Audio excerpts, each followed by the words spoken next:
우리 다 함께 일어나셔서 오늘 말씀 공독하시겠습니다. 오늘 말씀은 야고보서 2장 1절입니다. 신약비 376조.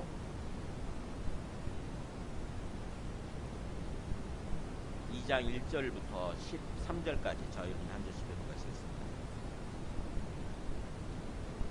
내 형제들아, 영광의 주 곧 우리 주 예수 그리스도에 대한 믿음을 너희가 가졌으니 사람을 차별하여 대하지 말라.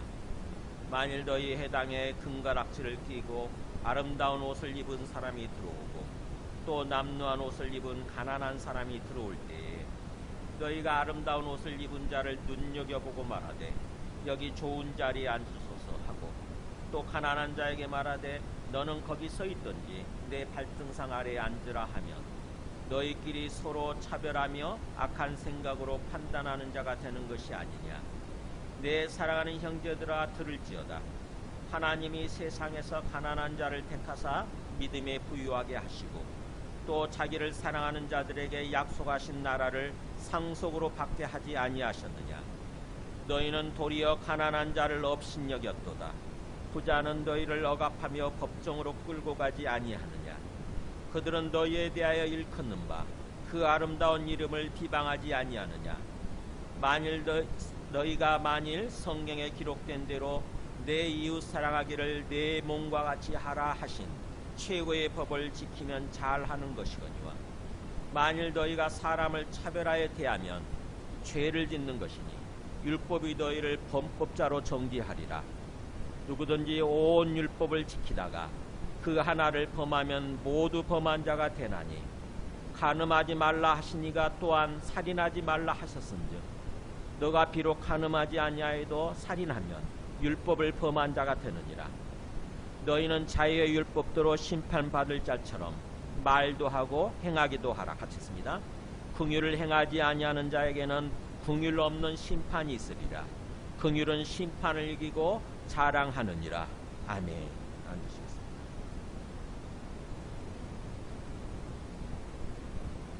야고보서 읽어보고 계세요? 네, 저는 야고보서 읽으면서 그야말로 큰 은혜를 받고 있습니다. 야고보서가 바로 이런 메시지였구나. 우리의 신앙의 수준이라고 그럴까요? 우리의 신앙의 수준을 정상까지 끌어올리는 거죠. 우리의 믿음이 진짜 믿음이 되게 한다고 하는 것입니다. 그래서 이 야고보서 말씀을 찬찬히 이번 기회에 쉽게 읽을 수 있잖아요. 반복해서 읽으시면서 하나님의 뜻이 뭔가, 하나님을 믿는다는 게 뭔가, 예수님을 믿고 구원받았으면은 우리가 어떤 삶을 살아야 되는 건가, 우리가 예수님을 믿고 구원받은 다음에 하나님은 우리가 어떤 삶을 살아가기를 바라시는 건가, 이걸 깨달아야 됩니다. 하나님의 뜻, 하나님의 마음, 이것을 깨달아야 돼요. 야고보서 말씀을 통해서 그 하나님의 뜻을 깨달으려고 한번 해보시기 바랍니다. 야고보서는 우리가 예수님 믿고 구원받은 다음에도 이 땅에서 사는 동안 여러 가지 시험이 있다고 그랬잖아요. 항상 시험의 연속인 거죠. 근데 그 시험 중에 우리의 신앙이 타락하지 않고 세속화되지 않고, 세속화되는 게 타락인 거예요. 우리의 신앙이 세속화되지 않고 세상을 닮아가는 거예요. 그렇게 세속화되지 않고 진정한 삶으로, 하나님께서 바라시는 그런 진정한 삶으로 나타나는 그런 참 믿음, 참 신앙이 돼야 된다고 하는 것을 얘기합니다. 야고보서 주제는 그거예요. 시험 중에 행위로 나타나는, 삶으로 나타나는 진정한 믿음, 참된 신앙, 이것입니다. 그래서 야고보서를 읽으면서 참된 신앙이 어떤 것인가, 예수님 믿고 구원받았으면 우리가 삶을 살아야 되는데 그 삶이 참된 믿음의 모습, 참된 신앙의 모습이어야 된다. 깨달으시기 바랍니다. 오늘 말씀을 시작하기 전에 오늘 말씀의 주제는 이웃사랑인데 이웃사랑의 첫 단계라고 그럴까요? 또 이웃사랑의 반대 측면이죠. 사람을 차별하는 것. 그게 없어야 된다고 하는 거예요. 얘기합니다. 그러니까 예수님 믿고 구원받았다고 그러면서도 계속 내가 주인 되어서 나에게 득이 되느냐 안 되느냐에 따라서 사람을 차별하고 그렇게 되는 거예요. 사람을 차별하고 판단하고. 우리의 삶을 천천히 돌아보세요. 우리 누도 보기에 우리 자신 속에 그 죄성이 계속 남아있는 거죠. 어떤 내가 주인 되려고 하는, 내가 높아지고 오직 내가 높아지고 내가 성공하고 내가 영광 받으려고 하는 그 죄성 때문에 사람들을 자꾸 판단하고 차별하는 거죠. 저는 그게 쟤한테 없는 줄 알았는데 가만히 보니까 쟤한테 많이 있더라고요. 아직도.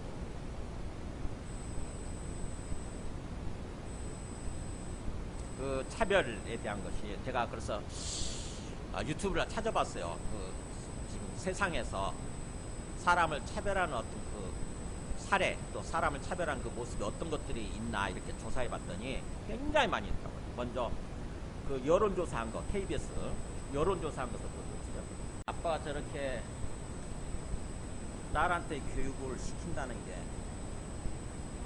자기 모습을 그 교육시키는 거잖아요. 보여주는 거잖아요.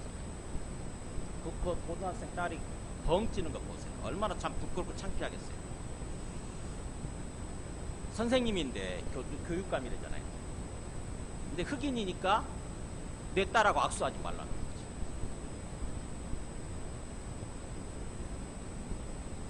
그게 그러니까 저 사람이 백인으로서 어떤 그런 차별의식, 인종차별이잖아요. 인종차별의식이 그 마음속에. 미국은 인종차별이 굉장히 심한 것 같아요. 어떻게 보면은 세상에 이런 식으로 우리도 알게 모르게 어떻게 보면은 인종차별, 또 돈이 있고 없고에 따라서 차별하는 어떤 그 빈부차별, 그 다음에 남녀에 따라서 차별하는 성차별, 또 장애인에 따라서 차별하는 장애인차별, 또 배운 것을 따라 차별하는 학력차별, 연령차별, 이런 것들이 굉장히 많이 있는 거죠. 심지어는 교회에 와서도 그게 있는 거예요. 세상에서 그것을 행하다 보니까 교회까지 들어와서도 교회 사람들을 대할 때도 내 속에 그런 어떤 차별의식이 있는 거죠. 그게 오늘 말씀이에요. 1절에 그렇게 시작되지 않습니까? 1절에서 4절까지 먼저 믿음과 차별은, 예수님을 믿는 그 믿음과 차별은 절대로 함께 갈 수 없다고 하는 얘기를 합니다. 보세요. 1절에 내 형제들아 영광의 주 곧 우리 주 예수 그리스도에 대한 믿음을 너희가 가졌으니 사람을 차별하여 대하지 말라 이러잖아요. 믿음을 너희가 갖고 있지 않느냐. 그렇다고 한다면은 사람을 차별하면 안 된다는 거예요. 어떤 믿음이냐? 영광의 주 곧 우리 주 예수 그리스도에 대한 믿음이라고 그랬죠. 그러니까 예수님을 믿는 거잖아요. 근데 예수님을 우리가 어떤 분을 믿는 거냐? 주와 그리스도로 믿는 거예요. 우리가 타락하고 부패한 삶에서 우리를 구원해 주신 그리스도, 구원자로서 믿는 것이고, 그래서 우리가 거기서부터 구원 받았으면은 이제부터는 똑바로 살아야 되잖아요. 하나님이 세상을 창조하실 때 하나님의 계획이 있거든요. 하나님의 뜻이 있어요. 사람 차별하지 않고 사람을 사랑하면서 같은 형제 자매로서 사랑하면서 살기를 하나님은 그렇게 계획하시고 작정하셨거든요. 하나님의 뜻이에요. 그래서 우리가 구원받았다고 하면서, 예수님을 믿고 구원받았다고 하면서도 계속해서 세상 사람들이 하나님을 믿지 않는, 예수님 믿지 않는 세상 사람들이 그러듯이 계속해서 내가 그런 삶을 살고 있다고 한다면은 제대로 안 믿는 거죠. 진정한 믿음이 아닌 거예요. 여전히 내가 주인 되는, 내 욕심이 주인 되는 그런 삶을 살고 있으니까 왜 우리가 차별하느냐, 사람을 차별하느냐? 내가 주인 되려고 하는 그 죄성 때문입니다. 내가 높아지고 내가 많이 뭔가 득을 보고 내한테 도움이 되고 그래서 내한테 도움이 된다고 하면은 그 사람, 어떤 사람을 우대하고, 내한테 뭔가 해가 된다고 한다면은 그 사람을 무시하고 푸대접하는 거죠. 그게 내가 주인 되는 삶이에요. 내가 주인 되려고 하는, 하나님이 주인 되셔야 되는데 내가 주인 되려고 하는 그 죄성 때문에, 그래서 이기심과 욕심 때문에 그렇게 사람을 차별하는 거예요. 그래서 그런 얘기를 하는 것입니다. 너희가 그렇게 주 예수 그리스도, 즉 예수 그리스도, 예수님을 주와 그리스도로 진정으로 믿는 믿음을 가졌다고 한다면은 사람을 차별하지 마라. 그러면서 예를 들어주는 거죠. 그때 당시 아마 이게 심했던 것 같아요. 교회가 처음 형성되는 그때 시기거든요. 이게 AD 한 60년쯤에, AD 40년쯤에 쓰여진 성경이니까, 야고보서가. 기독교와 유대교가 분리되지 않았던 시절이에요. 유대교로부터 우리 기독교가 나왔잖아요. 근데 기독교와 유대교가 분리되지 않고 AD 70년에 완전히 분열되고 서로 분리되거든요. 예루살렘이 완전히 멸망하면서 분리되는데, 그러기 전까지 한 곳에 모여서 예배를 드린 거죠. 회당이라고 하는 곳에서. 유대인들이 모이는 곳이 회당 아닙니까? 오늘날 우리 교회 같은 곳. 회당에 모여서 예배를 드리는데, 보세요. 2절에 만일 너희 회당에 금가락지를 끼고 아름다운 소를 입은 사람이 들어오는 거예요. 그러니까 금반지, 정말 화려한 금반지를 딱 끼고, 그 다음에 아름다운 명품 옷을 입은 사람이 딱 들어오고, 또 남루한 옷을 입은 가난한 사람이 들어오는 거예요. 서로 대조적이죠. 허름한 남루한 옷, 거지 같은 사람이 들어오는 거예요. 똑같은 사람이잖아요. 똑같이 우대하고 존경하고 사랑해야 되는데 그렇게 하지 않는 거죠. 보세요. 너희가 그 아름다운 옷을 입은 사람을 눈여겨보는 거예요. 가난한 사람은 걷어보지도 않고 금반지를 끼고 아름다운 명품 옷을 입은 사람을 뚜렷이 쳐다보는 거예요. 눈여겨보고, 그 다음 뭐라고 그러냐면은 딱 뜯으면서 여기 좋은 자리에 앉으셔서 그러는 거예요. 여기 1등석에 앉으세요. 이렇게. 좋은 자리로 앉냐. 또 가난한 사람한테는 뭐라고 하냐면은, 야, 너는 거기 서 있던지 아니면 내 발등상 아래, 내 발 밑에 앉아. 이렇게 얘기를 합니다. 완전히 무시해요. 그러니까 이건 뭡니까? 빈부를 따라서 차별하는 거예요. 그 사람이 돈이 있고 없고, 부자고 가난하고, 이것을 따라서 차별하는 거죠. 옛날에 우리 교회에 어떤 권사님이 있었어요. 그분이 안내를 담당을 했는데, 사람이 처음 교회에 들어오면은 뭘 물어보냐면, 제가 기억을 했는데, 당신 어디 아파트 사냐고 물어보는 거예요. 그래가지고 어디 아파트 산다고 그러면은, 아, 거기는 몇 평이지요? 거기는 얼마짜리죠? 이러는 거예요. 그분이 부동산을 하기 때문에 아마 그게 몸에 배가지고 그렇게 하는 것 같아요. 자기도 모르게. 부동산 관점에서 물어보는 거지. 그래가지고 좋은 아파트, 큰 아파트 산다고 그러면은 뭐예요? 그 사람은 막 이렇게 친절하게 박대요. 작은 아파트, 벌품 없는 어떤 그런 가난한 아파트 산다고 그러면 적당히 좀 무시하고 이러는 거죠. 진정한 믿음이 아닌 거죠. 그래서 제가 기겁을 하고 절대 그러지 말라고. 얘가 그렇게 묻냐고. 그게 뭐가 그렇게 중요하냐고. 그렇게 얘기를 했는데, 처음 온 사람 입장에서 그걸 당하면 얼마나 웃기겠어요. 그잖아요. 기가 막히지. 내가 지금 교회에 예배 드리기 위해서 왔는데 갑자기 이 사람이 뭐예요? 안내하는 사람은 교회를 대표하는 사람인데, 이쪽에 그 안내하는 사람이 아파트부터 물어본다고? 얼마나 기겁을 하고. 그게 사람을 차별하는 거죠. 빈부를 따라서 차별하는 거죠. 결국에는 그 사람들이 오겠어요. 그냥 떠나버리는 거죠. 그래서 그렇게 해서 그 사람들 뿐만 아니라 그렇게 안내했던 사람도 떠났어요. 진정한 믿음이 아니라. 교회에 심각한 해를 끼치면서 떠났습니다. 그런 일이 있다고 하는 거죠. 그때 당시도 있었던 것 같아요. 이렇게 야고보 그때 당시에. 그렇게 하면 4절에 그랬죠. 너희끼리 서로 차별하고 악한 생각으로 판단하는 자가 되는 것이 아니냐. 그런 식으로 한다고 한다면 너희가 일종의 사람을 차별하는 것이고, 그 다음에 악한 생각이 악한 의도예요. 악한 의도를 가지고 악한 목적이 있는 거지, 내 마음속에. 그 사람을 이용하려고 하는, 그 사람부터 뭔가 득을 보려고 하는 그런 악한 생각, 악한 의도를 가지고 어떤 사람에 대해서 이 사람이 부자다, 가난하다 이렇게 판단하는 자가 되는 거 아니냐는 거예요. 네가 일종의 재판관이고 네가 먼저 뭔가 어떤 그 판사가 되어버리는 거다. 판사, 심판관이 되는 거다. 근데 우리는 심판자가 되라고 세운 것이 아니라 뭐예요? 섬기는 자가 되라고 세운 거죠. 심판자, 재판관은 누구냐면은 오직 하나님 뿐이세요. 그래서 이 말씀이 나중에 어디로 이어지냐면은 그 4장 보세요. 4장 11절 보면,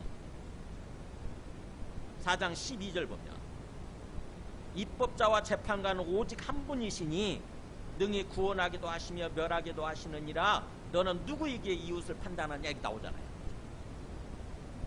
법을 세우시고 그 다음에 그걸 법을 따라서 재판하시는 재판관은 오직 한 분뿐이다. 누구예요?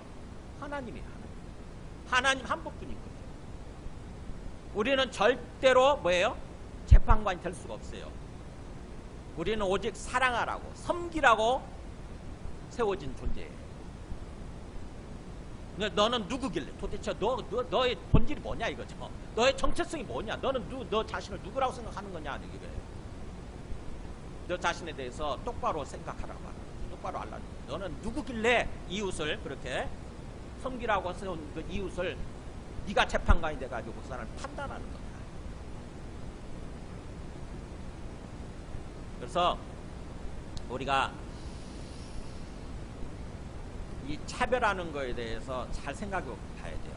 과연 내 마음속에는 어떤 그 차별의식이 없는가? 언뜻 보면 없는 것 같죠, 기본적으로.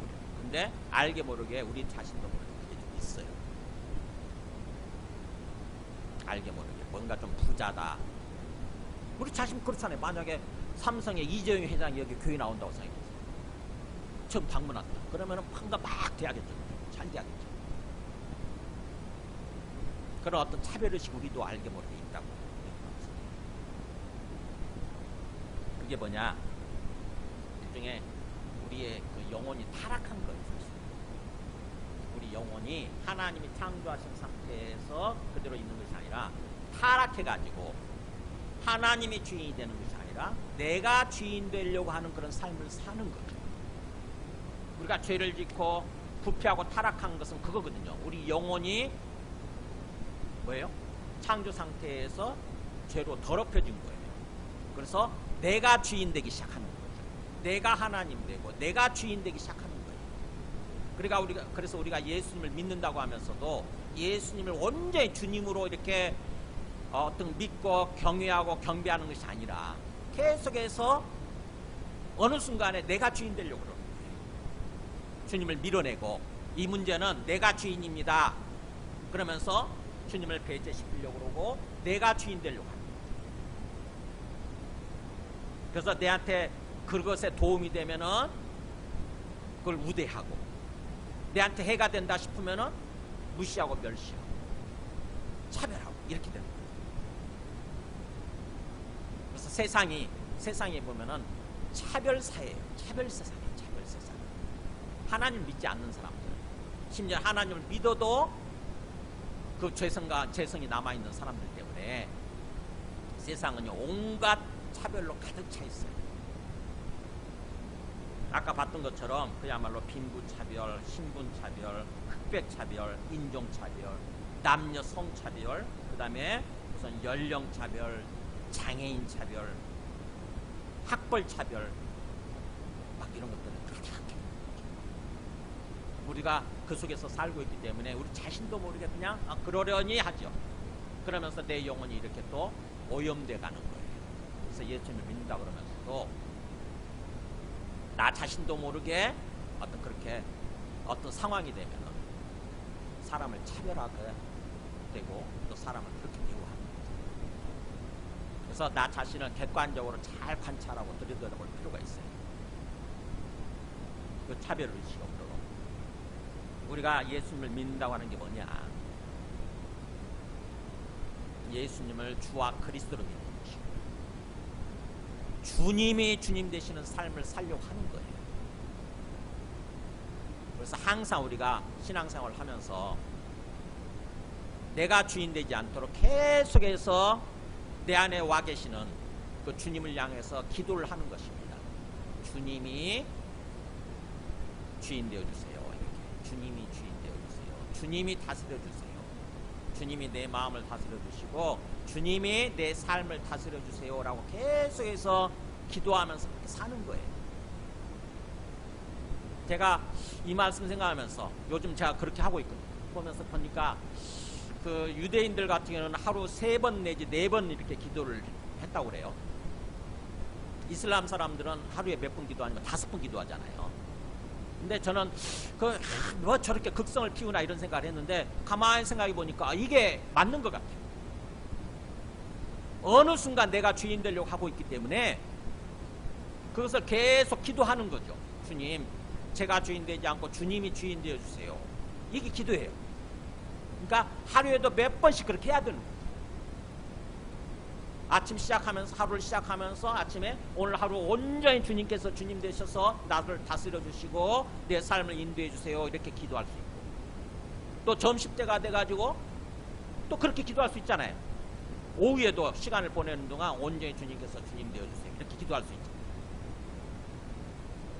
또 저녁에 봐요. 오후 저녁 6시쯤에 오늘 또 주님께서 주님 되시고 내 삶을 인도해 주셔서 감사합니다. 저녁 시간도 주님께서 온전히 주님 되어주세요 이렇게 기도할 수 있는 거잖아요. 그래서 이 기도가 그야말로 주님을 초청하는 그 기도가 완전히 몸에 배일 필요가 있겠다 이런 생각을 했어요. 아까 우리가 부른 찬양 중에 우리들을 위하여 그 내용 중에 주 오셔서 앉으소서 주 오셔서 다스리소서 이렇게 가사가 있잖아요. 그게 기도예요. 이게 기도예요. 주님께서 내 마음속에 얹으셔서 주님으로 앉으소서 이렇게 주님으로 좌정하셔서 주님께서 다스려 주소서 이런 기도인 거죠. 내가 무엇을 하든지 어떤 사람을 만나든지 간에 내가 주인 되지 않고 내 욕심이 주인 되지 않고 주님이 주인 되십니다. 주님이 다스려 주십니다. 그렇게 기도하는 거죠. 마태복음 22장 30절 보면 주님께서 우리한테 세상을 창조할 때부터 우리에게 바라시는 삶의 모습이 있어요. 그게 이렇게 나오는 거죠. 예수께서 이르시되 내 마음을 다하고 목숨을 다하고 뜻을 다하여 주 너의 하나님을 사랑하라 하셨으니 이것이 크고 첫째 되는 계명이요. 둘째도 그와 같으니 내 이웃을 너 자신같이 사랑하라 하셨으니 이 두 계명이 이 두 가지 계명이 명령이잖아요. 이 두 가지 명령이 모든 율법과 선지자의 강령입니다. 그러니까 뭐예요? 율법사가 예수님한테 물었다고요. 예수님이 진짜 율법을 잘 알고 있는지 하나님의 뜻을 잘 알고 있는지 테스트를 한 거예요. 지금. 그랬더니 예수님의 답변이 이거예요. 수백 개의 계명들이 있잖아요. 수백 개의 명령들이 나오는 거죠. 구약에. 근데 그 수백 개의 명령 계명 중에서 가장 중요한 게 뭐냐? 그것을 탈탈 털면 요약하면 뭐냐? 첫째는 하나님 사랑하는 거예요. 하나님 사랑하는 거예요. 즉 하나님을 하나님으로 진정으로 살아계시고 나를 창조하시고 나의 삶의 주님 되시는 그런 분으로 믿고 그걸 받아들여서 하나님을 사랑하는 거예요. 그 하나님을 사랑하는 게 하나님 경외하는 거죠. 하나님이시니까 하나님에 대해서 그 하나님의 직분에 맞게 하나님의 어떤 그 위치에 맞게 하나님을 사랑하는 것은 하나님을 경외하는 것으로 나타나야 되는 거예요. 내 마음속에 두려움과 떨림으로 대하는 거예요. 근데 마음을 다하고 목숨을 다하고 뜻을 다해요. 그러니까 우리의 전인격적으로는 뜻이에요. 뭐 하나님 사랑해요 이렇게 말하는 게 아니라 내 온 마음을 다해서 내 온 마음을 다해서 하나님을 인정하고 하나님을 사랑하고 하나님을 경외하는 거. 이게 첫째 되는 계명이다. 첫째 되는 명령이고 하나님께서 가장 바라시는. 그 다음에 두 번째는 뭐예요? 하나님 외에는 사람이 있잖아요. 사람. 내 주변에 있는 모든 사람이 이웃이에요. 그 사람에 대해서 이웃에 대해서 사랑하라고 하는 거예요. 너의 이웃을 기준은 뭐예요? 너를 사랑하듯이 네 몸을 사랑하듯이 네 생명을 사랑하듯이 그렇게 너 자신이라고 생각을 하고 이웃을 사랑하라. 그게 하나님의 뜻이라는 거예요. 세상을 창조하시고 나서 하나님이 세상이 어떻게 돌아가기를 바라시냐면요, 하나님 사랑하고 하나님 경외하고 그러면서 수평적으로 모든 사람들을 사랑하는 삶, 그런 삶을 살아가기를 바라시는 거예요. 그게 세상을 창조하신 하나님의 뜻이에요. 그래서 우리가 구원받고 나중에 천국에 가서 삶을 살 때 천국의 세상은 어떤 모습이냐면은 이게 이런 세상인 거죠. 온전히 하나님을 사랑하고 하나님을 경외하는 그걸로 충만하고, 그 다음에 뭐예요? 사람들끼리 서로 사랑하는 모습으로 충만한 거죠. 그게 천국의 세상이에요. 우리가 예수님 믿고 구원받아서 그 천국에 들어가기까지 이 땅에서 삶을 사는 것은 그것을 일종의 훈련하고 그것을 연습하는 거죠. 하나님 경외하는 거, 그 다음에 다른 사람들 사랑하는 거. 나중에 우리가 예수님 재림하실 때 우리가 부활해가지고 천국에 들어가고 천국에서 살잖아요. 그 천국의 세상이 어떤 모습일까 궁금하잖아요. 물론 요한계시록에 나타나 있지만 그 천국에 다녀온 사람이 있더라고. 누구냐면 하나님을 절대로 믿지 않는다고 했던 미국 하버드대 출신의 의사예요. 뇌 전문 의사, 뇌신경과학과 의사인 사람이 일주일 동안 완전히 뇌사 상태에 빠졌거든요. 뇌사면 죽은 거거든요. 뇌가 죽음 상태에 빠지면은 일종의 이 사람은 죽은 거다 이렇게 선포를 하고 그 사람의 장기를 꺼내서 다른 사람들한테 이렇게 기증하잖아요. 시체 처리하는 거죠. 근데 그렇게 죽어있던 사람이 일주일 동안 뇌사 상태에 빠졌던 사람이 살아난 거예요. 그러면서 자기가 그 일주일 동안 천국에 다녀왔다, 천국에 갔던 이런 세상이 있더라, 이렇게 얘기를 하는 거예요. 완전히 미국에서 난리가 났어요. 미국 모든 어떤 유명한 방송사가 막 이렇게 불려다니고 거기서 일종의 간증을 한 거죠. 그래서 그걸 계기로 해서 이 사람이 예수님을 믿고 하나님을 믿게 된 거예요. 그리고 완전히 다른 삶을 사는데 그 삶의 간증이 뭐냐면 천국에서는 사랑으로 충만하더라. 사랑으로 충만한 세상입니다. 그러면서 우리 모두가 서로 분리되어 있는 것이 아니라 서로가 다 연결되어 있더라. 우리 모두가 다 서로 연결되어 있다. 한 몸으로 연결되어 있다. 그래서 저 사람이 나고 내가 저 사람이더라. 그 간증하는 한번 좀 잠깐 보여드릴게요. 하나님을 믿지 않다가 천국에 다녀와서 완전히 하나님을 믿게 되고 그 다음에 다른 사람들을 사랑하게 되고 이렇게 된 걸 보면서 이분의 경험이 천국에 다녀왔다고 하는 그 경험이 실제구나 하는 걸 알게 됩니다. 왜냐하면 성경 말씀대로 됩니다. 그러니까 우리가 하나님을 부인하고 하나님을 믿지 않으면요 내가 주인돼 살거든요. 그래서 사람을 바라볼 때도 내한테 득이 되느냐 안 되느냐에 따라서 차별하게 되는 거죠. 근데 하나님을 믿게 되면 하나님 안에서 우리는 서로 다 하나고 한 몸이고 서로 연결되어 있다고 하는 거. 그래서 그들을 사랑하면서 살도록 그렇게 주님은 계획하셨다고 하는 거. 그것을 받아들이게 되는 거죠. 그래서 그런 삶을 살려고 하게 되는 거예요. 그래서 우리가 완전히 구원받고 천국에 들어가게 되면 그런 삶을 사는 거예요. 항상 하나님을 사랑하고 하나님을 경외하고 그러면서 모든 사람들을 사랑하게 되는 거죠. 천국에 들어갔는데 생각해 보세요. 미워하고 서로 다투고 그런 세상이라고 생각해 보세요. 누가 거기 가고 싶겠어요? 그런 게 완전히 없는 거죠. 근데 우리가 예수님 믿고 구원 받았지만 이 땅에서 삶을 사는 동안에는 일종의 천국에 들어갈 연습을 하는 거죠. 그 연습하면서 내가 점점 변화되어지는 내 죄성이, 내가 주인 되려고 하는 내 죄성이 점점 사라지면서 온전히 주님이 주님 되시기 시작합니다. 전체적으로 완전히 주님이 매 순간마다 주님이 주인이십니다. 주님이 나와 함께 계시고 내 삶을 다스리시고 내 삶을 인도해 가고 계십니다라고 하는 어떤 그런 의식이 있다고 한다면은 그게 진정으로 우리가 예수님을 믿는 것이고 우리의 신앙이 성숙해지는 거죠. 우리가 그런 삶을 살아야 된다고 하는 것입니다. 그래서 5절 7절 두 번째 메시지, 왜 우리가 그렇게 차별하는지, 하나님은 우리를 어떤 식으로 대하셨는지, 하나님께서 우리를 구원하시는 그 방식, 하나님께서 우리를 대하신 그 방식을 우리가 깊이 생각하고 깨달아야 된다고 하는 것입니다. 그게 5절 7절이에요. 내 사랑하는 형제들아 들을지어다 이러잖아요. 들을지어다 한 말이 똑바로 들어 이런 뜻이에요.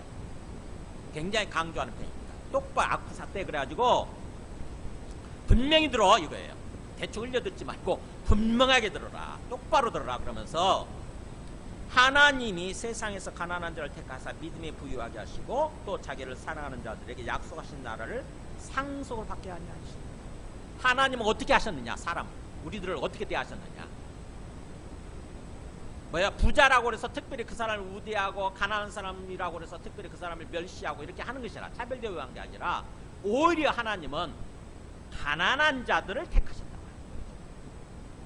세상과는 다르게 가난한 자들을 오히려 우대하고 택하셔서 그 사람들한테 뭐예요? 부유하게, 그 사람들 부유하게 하셨다. 사실은 믿음에 있어서, 믿음으로 그야말로 하나님 진짜구나, 하나님 살아계시는구나, 이렇게 하나님을 믿는 믿음이 부유하게 하신 거예요. 부자들은 그렇게 안 된 거죠.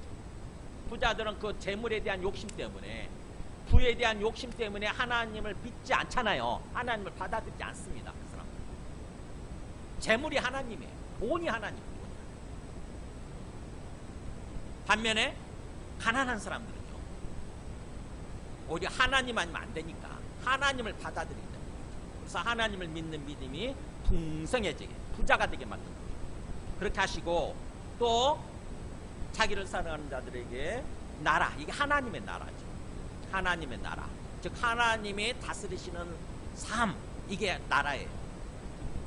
하나님이 주가 되셔서 하나님이 다스리시는 그 하나님의 나라를 상속받게 하지 아니하십니다. 나중에 이게 우리가 들어가게 되는 천국도 이 하나님의 나라의 연장선상인 거죠. 그러니까 하나님은 뭐예요? 우리를 구원하시고 우리를 대하실 때에 세상 사람들처럼 우리를 차별 대우하지 않고 오히려 가난한 우리를 택하시고 우리를 우대하셨다고 하는 것입니다. 그러면 우리가 그 하나님이 우리를 구원하신 그 방식을 깨달아서 우리도 또 그렇게 사람을 대해야 되잖아요. 근데 우리는 그렇게 하지 않는 거죠. 6절에 보세요. 그런데 너희들은, 그런데란 말을 좀 이렇게 접속사를 해석을 번역을 했다고 하면 좋았을 뻔했어요. 있거든요 원래. 그런데 너희는 도리어 가난한 자를 업신여기, 가난하다고, 돈이 없다고 그 사람 오히려 차별하고 그러는 거예요. 그러면서 너희가 그렇게 막 우대하는 부자가 너희들한테 해준 게 뭐야 이거예요. 부자는 너희를 억압하며 법정으로 끌고 가지 아니하느냐? 그들은 너희에 대해서 일컫는 바 그 아름다운 이름을 비방하지 아니하느냐? 모든 부자가 그런 건 아니지만, 복음을 전해도 예수님을 믿지 않는, 하나님을 받아들이지 않는 부자들이 있죠. 아주 교만한 부자들, 재물을 의지하는, 재물이 주인 되어서 살아가는 부자들 있죠. 그 사람들 같은 경우는요, 아무 우리가 그 사람들 막 우대해준다 할지라도 그렇게 우리를 그렇게 대하지 않습니다. 그 사람들 우리를 무시한다고. 그래서 억압하고 막 압제하는 거죠. 넌 돈도 없는 게 까불어 그러면서 그렇게 막 이렇게 억제하고 억압하고 그러다가 우리가 뭔가 그 사람부터 빌린 돈을 갚지 않으면은 결국 우리를 법정에 고소해가지고 법정으로 끌고 가는 거죠. 그 얘기예요. 그리고 또 그 사람들은 너희에 대해서 일컫는 바 아름다운 이름, 뭐예요? 우리가 예수님을 하나님의 아들로 주님으로 믿는 거, 우리는 그야말로 하나님의 아들이라고 하는 거, 하나님의 자녀들이라고 하는 거, 이런 이름 있잖아요. 근데 그것을 비방하고 무시하는 거죠. 너희들이 무슨 가난한 이들이 무슨 하나님의 자녀들이라고 그러면서 너희가 무슨 기독교인이야, 너희가 무슨 그리스도인이야, 아주 무시하는 거죠. 비방하고, 개독교라고 비방하고, 먹사라 비방하고 그러잖아요. 잡사라고 비방하고. 그런 부자들을 향해서, 그런 교만한 부자들을 향해서 뭘 그렇게 자꾸 뭔가 그 사람들부터 득될 게 있다고 그 사람들을 우대하고, 오히려 가난한 사람들, 신앙이 좋은데도 가난하다고 그 사람들 무시하고 차별하고 그러느냐는 거예요. 그러니까 뭔가 이렇게 좀 실체를 깨달으라는 거죠. 진실을 깨달으라는 거죠. 진실을 보라는 거죠.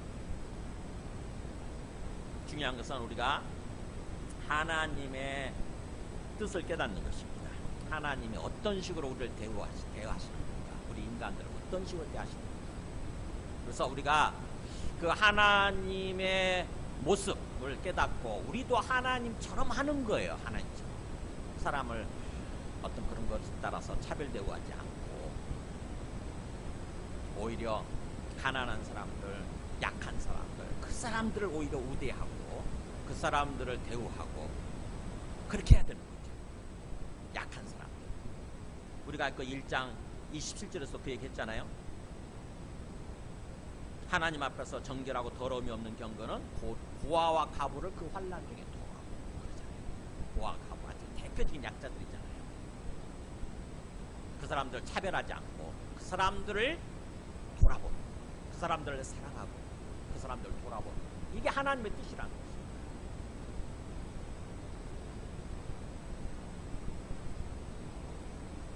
우리가 예수님 믿고 구원 받은 다음에 우리 모든 기독교인들이, 우리 그리스도인들이 세상에서 그렇게 산다고 생각해보세요. 세상과는 다른 모습. 그 사람이 아무리 부자고 아무리 뭔가 학력이 높고 아무리 사회적인 어떤 지위가 높고 그렇다 할지라도 그거에 따라서 대하는 것이 아니라 뭐예요?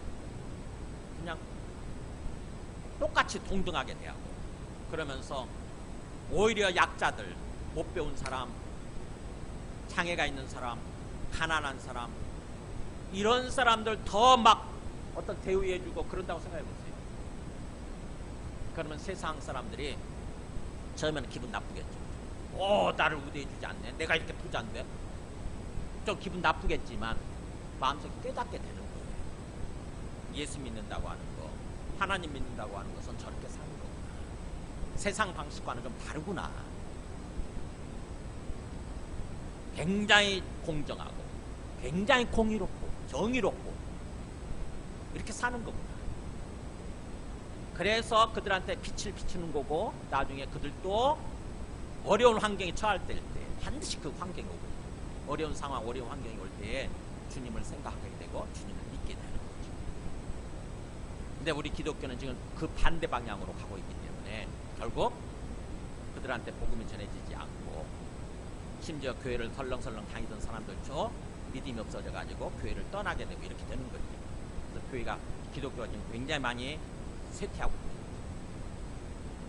우리가 잘못 믿고 잘못된 신앙생활을 해서 그런 거예요. 하나님이, 다시 한번 우리 처음으로 돌아가서 하나님이 어떻게 우리를 구원하셨나, 하나님이 어떻게 우리 인간들을 다루시나, 대하시나, 이걸 생각하고 하나님의 방식으로 행해야 된다는 것입니다. 그 다음에 세 번째 메시지예요.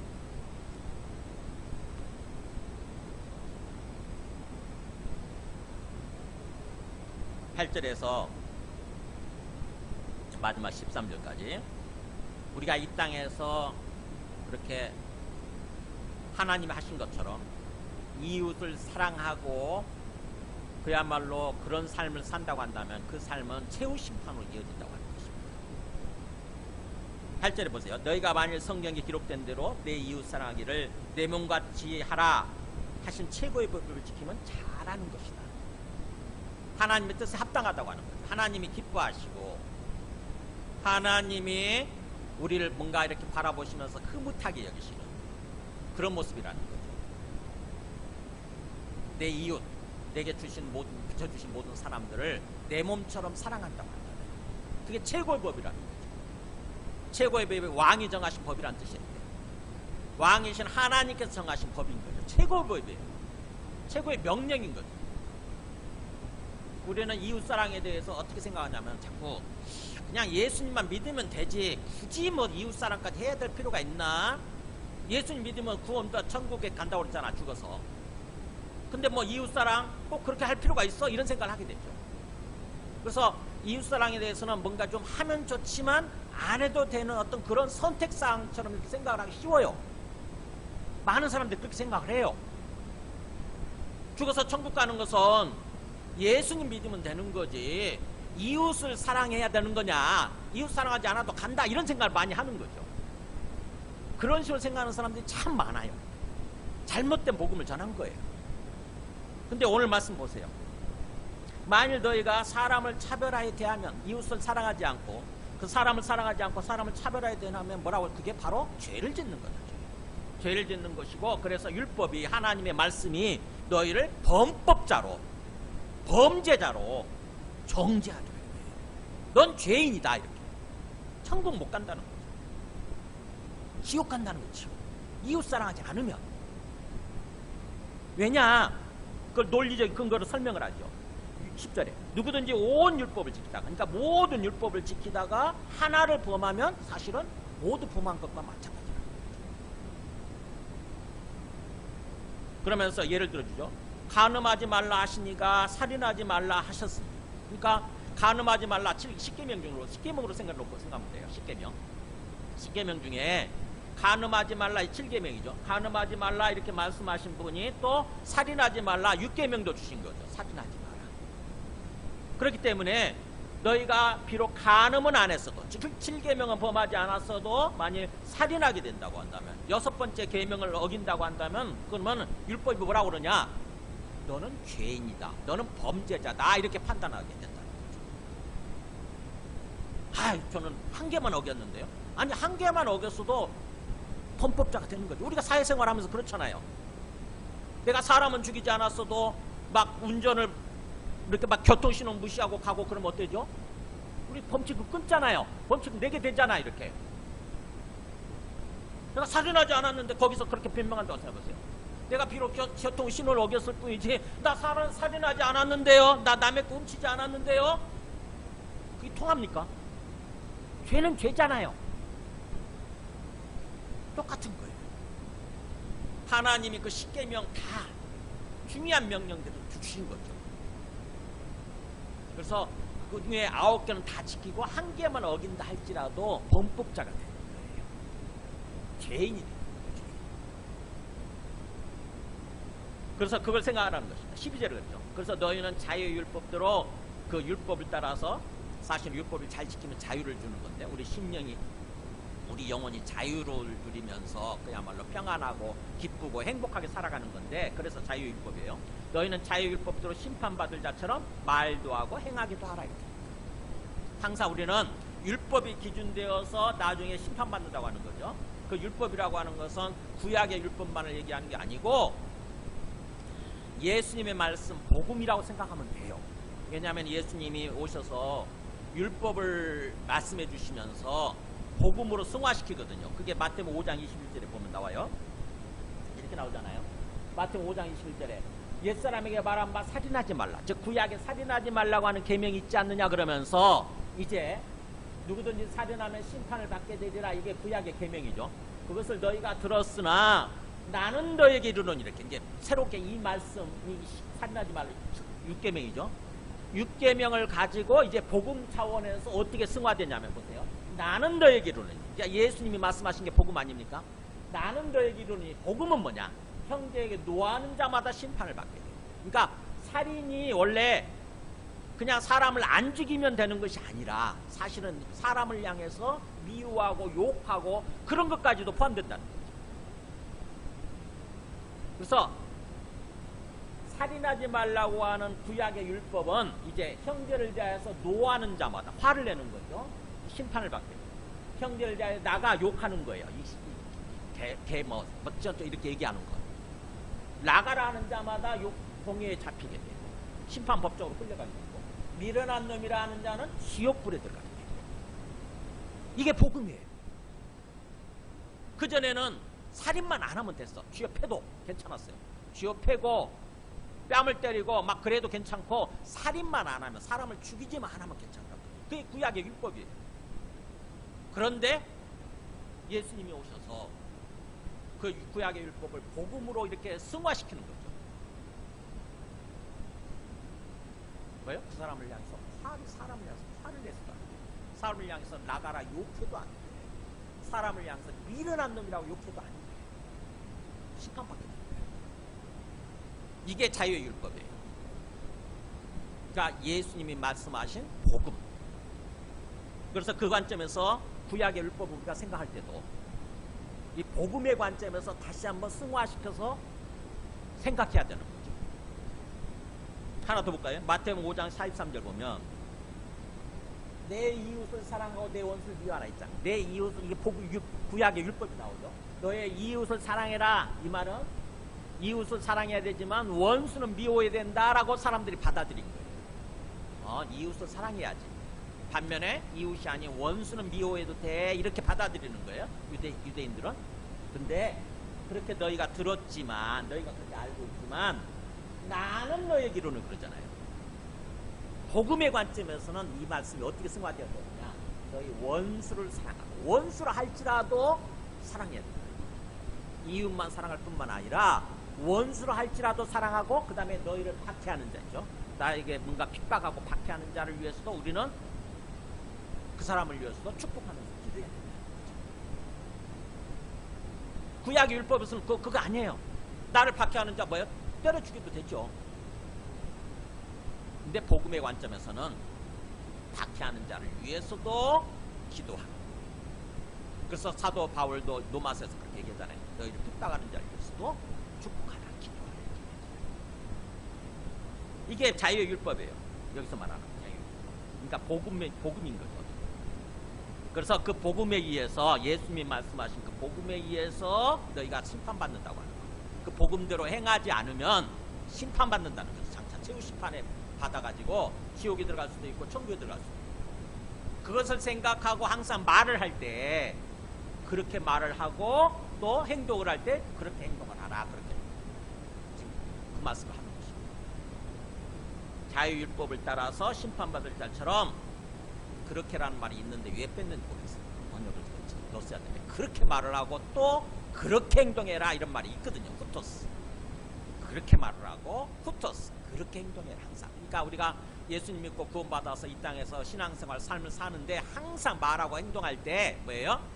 항상 우리는 언젠가 내가 이렇게 내 말한 말 따라서 또 내 행위를 따라서 나중에 최후 심판으로 이어진다. 그래서 천국에 들어갈 수도 있고 지옥에 들어갈 수도 있다. 이것을 항상 의식하고 염두에 두고 살라는 것입니다. 나는 예수 믿고 있으니까, 난 교회 다니고 있으니까 나는 무조건 천국 들어갈 거야. 그렇게 하지 말라는 거죠. 내 삶이 중요하다는 거죠. 내 행동하는 모습이 중요하다는 거죠. 내 말하고 행동하는 것이 중요하다.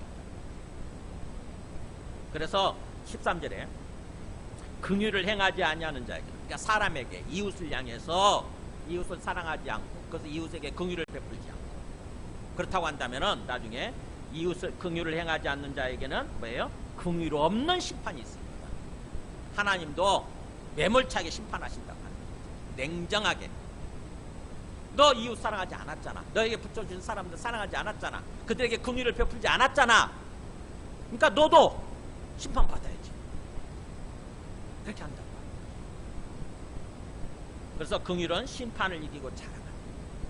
나중에 우리가 심판받을 때 내가 비록 예수님을 믿는 믿음이 조금 약했다 할지라도 내가 다른 사람들 정말 사랑하고 다른 사람들 긍휼을 베풀고 이렇게 살았다고 한다면 주님께서는 심판하시지 않는다고 합니다. 지옥으로 가는 심판하시지 않는다.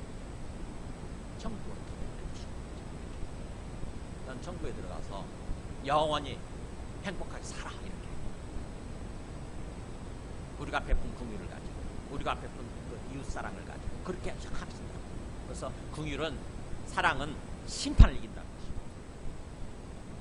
긍휼이 사랑이에요. 이 얘기가 예수님이 직접 주신 말씀이 있어요. 어디 나오느냐? 마태복음 25장 31절에 마태복음 25장 31절에 보면 예수님 재림하실 때 이제 일어날 일이죠. 인자가 자기 영광으로 모든 천사와 함께 올 때 있잖아요. 예수님 재림하시는 거죠. 다 재림하실 때 자기 영광의 보좌에 앉으리니, 영광스러운 보좌, 재판관 자리에, 재판장 자리에 앉는 거죠. 그래가지고는 모든 민족을 그 앞에 모으고 구분하기 시작하는 거예요. 세상의 모든 사람들이지. 세상의 모든 사람들 딱 모아놓고 너는 오른쪽, 너는 왼쪽 이렇게 구분하기 시작하는 거예요. 심판하시는 거예요. 마치 목자가 양과 염소를 구분하는 거죠. 비슷하잖아요. 양과 염소가. 그죠? 비슷하게 생겼지만 다른 거죠.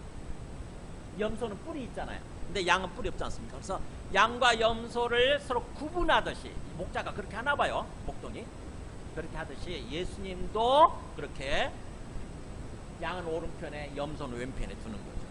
양은 진정한 어떤 성도죠. 진정한 신앙을 가진 사람. 진정한 신자는 오른쪽에. 그 다음에 비슷하지만 아닌 사람이에요. 가짜 신앙이. 거짓된 신앙이. 왼편에 이렇게 딱. 그러면서 어떻게 심판하시라고요? 그때 임금이 그 재판장 예수님이 오른편에 있는 사람들, 양들이죠.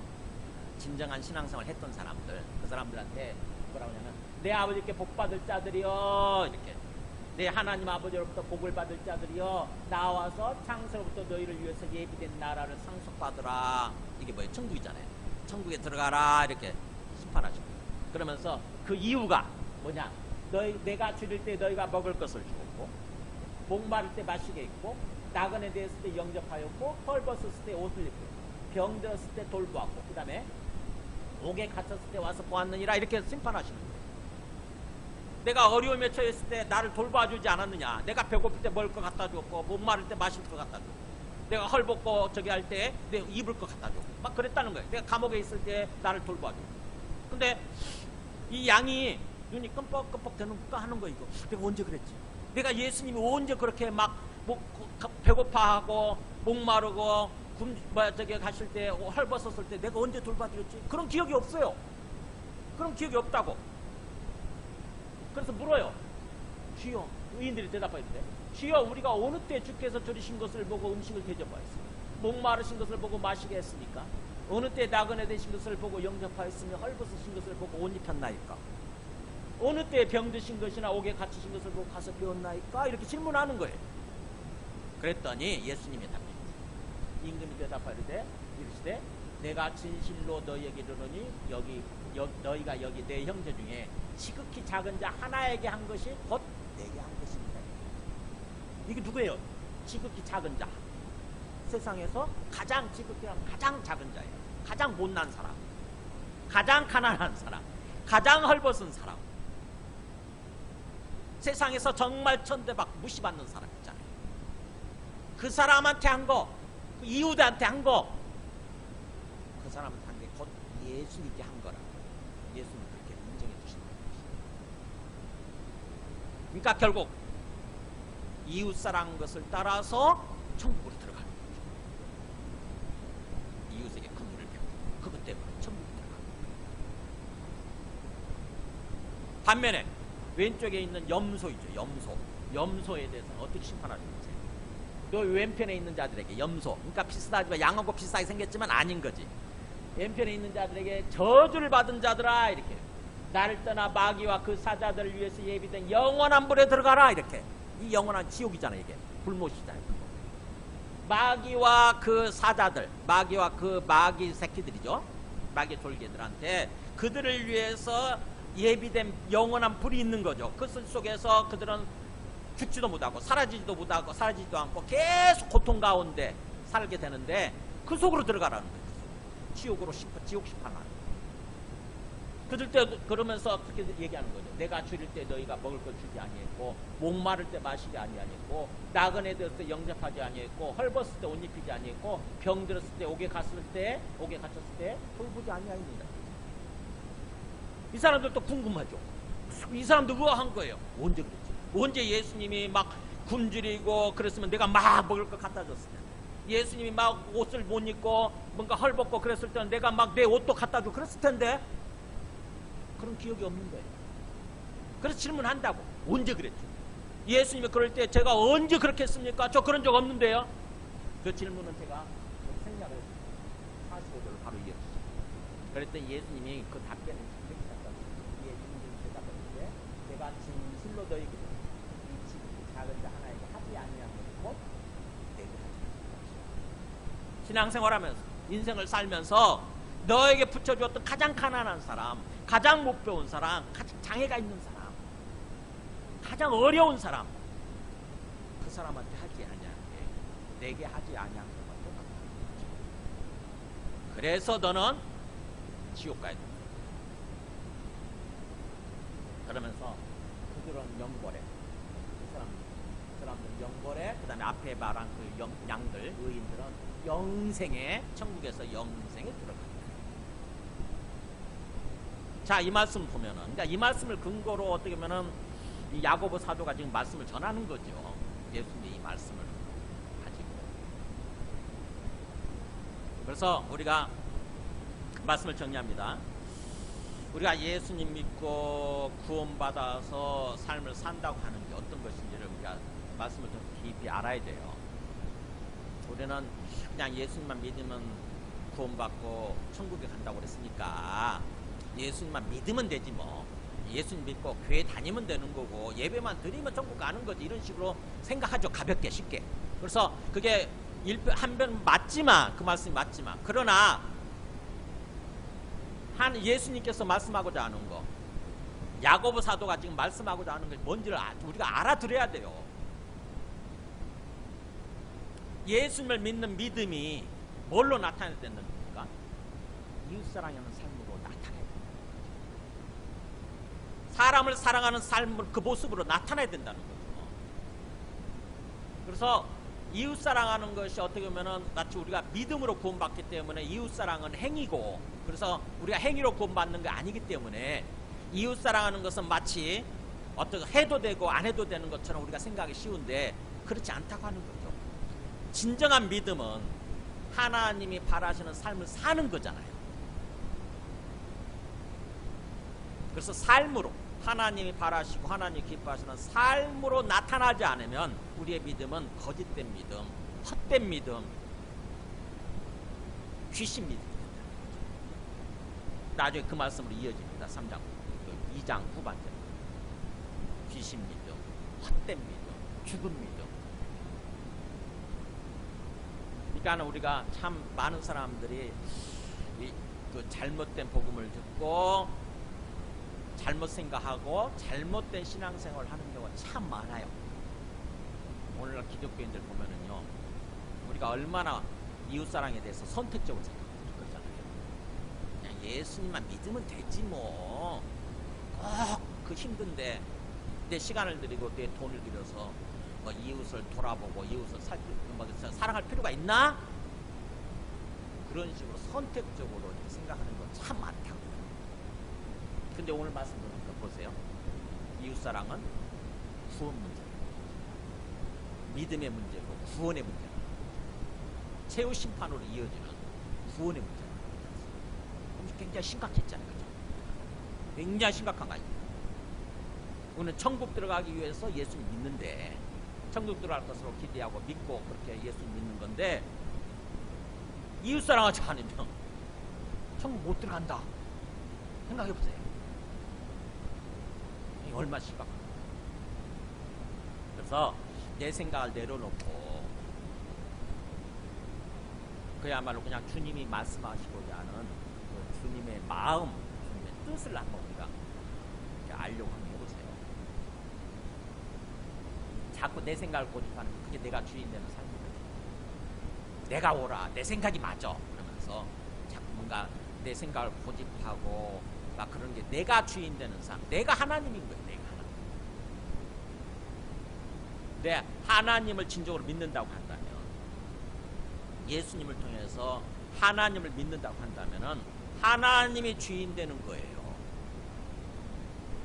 그래서 하나님이 내 생각을 바꾸시고 내 삶을 이끌어 가시도록 하나님께 요청하면서 계속 사는 거예요. 그렇게 사는 거예요. 예수님 말씀하시죠? 아무든지 나를 따라오려거든 자기를 부인하고, 자기를 부인하고, 네 생각 부인하고 날마다 자기 십자가를 지고 매일매일 죽어야 된다는 거죠. 옛사람이 죽어야 된다는 거예요. 나의 옛사람, 내가 주인 되는 나의 옛사람이 죽고, 날마다 죽고, 한 번 죽고 갖고는 안 되고 매일매일 죽어야 되는 거예요. 계속 내가 살아나려고 그러거든요. 내가 주인 되려고 그러거든요. 날마다 자기 십자가를 지고 나를 따르는 것입니다. 그래서 사람을 대할 때도 내 이기심 때문에, 내 욕심 때문에 어느 순간에 사람을 막 이 사람에 대해서는 우대하고 저 사람에 대해서는 막 무시하고 이럴 수 있는데, 그러면 안 되는 거죠. 주님께서 주님께서 다스려 주세요. 주님께서 주인 되어 주세요. 이렇게 기도합니다.